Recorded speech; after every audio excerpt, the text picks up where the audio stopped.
നമുക്കൊരു കൊച്ചു കഥ കേട്ടാലോ? ലൂണയും സംസാരിക്കുന്ന ഇലയും. ഒരു വെയിൽ നിറഞ്ഞ പ്രഭാതത്തിൽ കൊച്ചു ലൂണ മുത്തശ്ശിയുടെ പൂന്തോട്ടത്തിൽ അലഞ്ഞു നടന്നു. വായു പുതുമയുള്ളതായിരുന്നു. ചിത്രശലഭങ്ങൾ നൃത്തം ചെയ്തു. മരങ്ങൾ കാറ്റിൽ മൃദുവായി ആടി. അവൾ ഒരു വലിയ മാമ്പഴത്തിന്റെ ചുവട്ടിൽ ചാടിയപ്പോൾ ക്രച്ച്! അവൾ ഉണങ്ങിയ തവിട്ടു നിറത്തിലുള്ള ഒരു ഇലയിൽ ചവിട്ടി. അയ്യോ, അത് കിളിപ്പെടുത്തി! ഒരു ചെറിയ ശബ്ദം പറഞ്ഞു. ലൂണ ശ്വാസം മുട്ടി.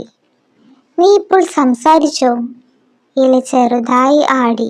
തീർച്ചയായും. ഞാൻ ലെല്ലോ ആണ്. ഞാൻ വരണ്ടതായിരിക്കാം, പക്ഷേ എനിക്ക് ഇപ്പോഴും കഥകൾ പറയാനുണ്ട്. ലൂണ അവന്റെ അരികിലിരുന്നു. എന്തൊക്കെ കഥകൾ? ലെല്ലോ പുഞ്ചിരിച്ചു. ഞാൻ ഈ മരത്തിന്റെ ഏറ്റവും മുകളിലാണ് താമസിച്ചിരുന്നത്. സൂര്യോദയം ഞാൻ കണ്ടു. പക്ഷികൾ കൂടുകൾ പണിയുന്നു. ഞാൻ കാറ്റിനൊപ്പം നൃത്തം ചെയ്യുന്നു. ഞാനൊരു വൃക്ഷനക്ഷത്രമായിരുന്നു.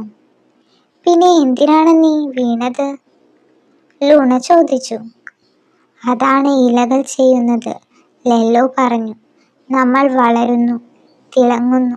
ശരിയായ സമയമാകുമ്പോൾ നമ്മൾ ഉപേക്ഷിക്കുന്നു.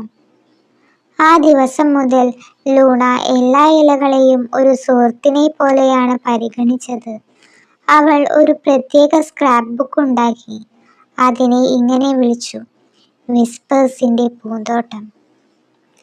കൂട്ടുകാരെ, പ്രകൃതിയിലെ ചെറുതും ശാന്തവുമായ കാര്യങ്ങൾക്കൊപ്പം നമുക്ക് കാണാൻ കഴിയുന്ന മനോഹരമായ കഥകളുമുണ്ട്.